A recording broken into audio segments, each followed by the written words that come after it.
This is the Lone Crater YouTube. We hope this video helps. You're starting with the essentials.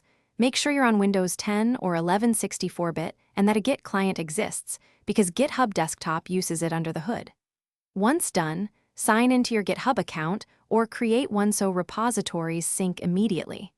Now download the official GitHub Desktop installer and run it as administrator to prevent permission prompts. While it installs, pick the default options. This keeps configuration straightforward and avoids path conflicts later on. Once the app opens, sign in using the browser flow so tokens and scopes are handled securely. This is faster than manual auth.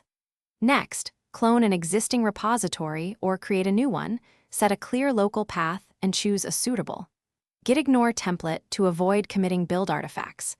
Make sure to configure your name and email in options so commits are attributed correctly. Also confirm line-ending preferences and optional shell integration to streamline command line work later.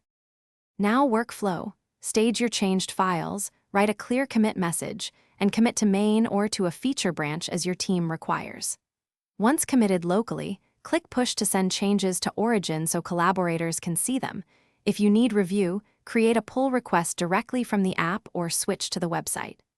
If syncing fails, double-check network connectivity, reauthorize your OAuth token in the app, and verify repository permissions.